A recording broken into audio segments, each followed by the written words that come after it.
ये होता क्या है कि भारत में पहली बार जो मुस्लिम साम्राज्य की स्थापना हो रही है वो किस प्रकार हो रही है।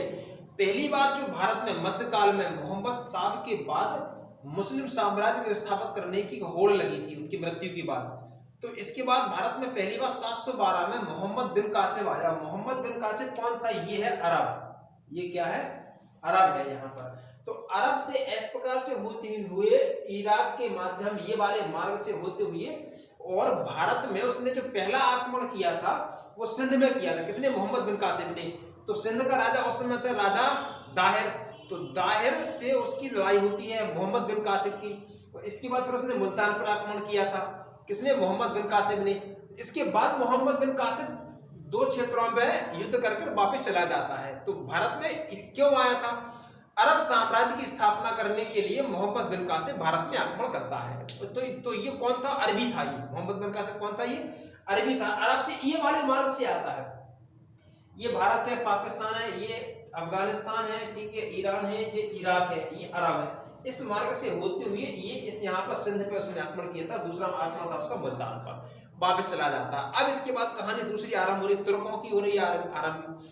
तो भारत में मुस्लिम विदेशी आक्रांता कौन आया? तो मोहम्मद बिन कासिम। इसके बाद फिर तुर्की आती है। तुर्की लोग कौन थे?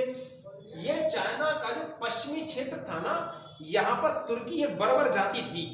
चाइना का इसका ये वाले एरिया में तुर्की क्या थी? एक बर्बर जाति थी। वहां से आरंभ होती है तुर्कियों का आना भारत में। तो कहानी क्या थी कि अफगानिस्तान में तो ये वाला एरिया देखिए, ये है गजनी। गजनी क्या है? प्रांत है। तो यहां से आरंभ होती है किनकी? तुर्की आक्रमण।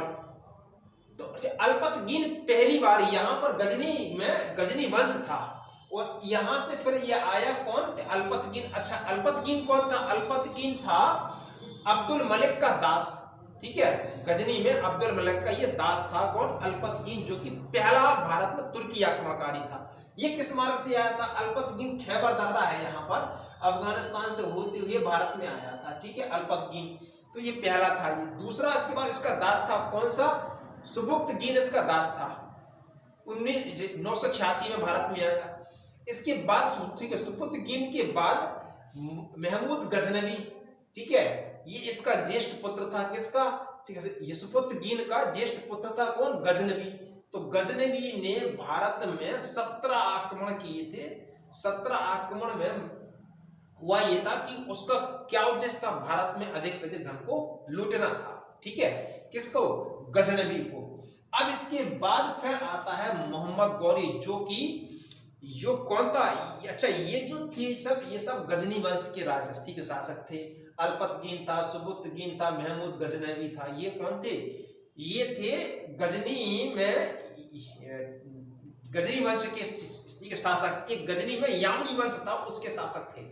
जबकि मोहम्मद गौरी है ना, जो मोहम्मद गौरी, ये शंशवनी, ठीक है, वंश होता है। कहां पर? गजनी में।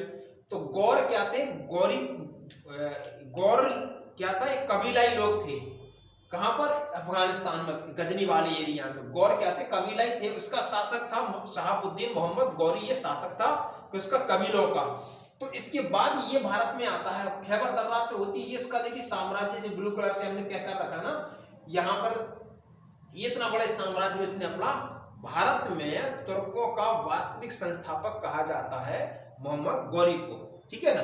तो मोहम्मद गौरी क्या है? तुर्क मतलब मुस्लिम शासक। वो मुस्लिम शासक जो कि भारत में तुर्की शासक था, तुर्की साम्राज्य का शासक था। ठीक है, इसने भारत में क्या किया था? मुस्लिम साम्राज्य की स्थापना की थी मोहम्मद गौरी ने। तो गौरी ने जो पहला आक्रमण किया था, गौरी ने मुल्तान पर। यहां से देखिए खैबर दर्रा से ये पाकिस्तान में आता मुल्तान पे। ठीक है, मुल्तान पर इसने पहला आक्रमण किया। इसके बाद दूसरा आक्रमण किया था गुजरात में। गुजरात में उस समय भीम द्वितीय थे। ठीक है ना, ये भीम वही द्वितीय है जिन्होंने सोमनाथ मंदिर का निर्माण कराया था। तो गुजरात 1178 में, 1178 का फिर पेशावर गया, पाकिस्तान फिर गया।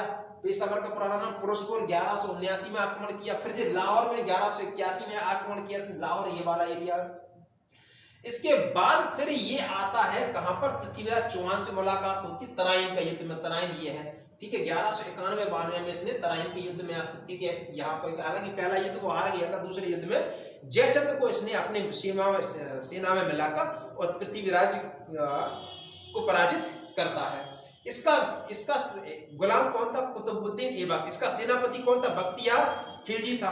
तो सेनापति बख्तियार खिलजी ने क्या किया था? बिहार में जो विक्रम सलाम नालंदा है उसको डिस्ट्रॉय किया था, वो फिर चला गया वापस। इसके बाद इसका कौन गुलाम था? कौन? कुतुबुद्दीन ऐबक। तो भारत में पहला, अब यहां से दिल्ली सल्तनत की कहानी आरंभ होती है। तो कहने का मतलब हमारा ये था कि कौन कौन से मुस्लिम आक्रमणकारियों ने भारत में आक्रमण किया था, ठीक है ना। तो ये था।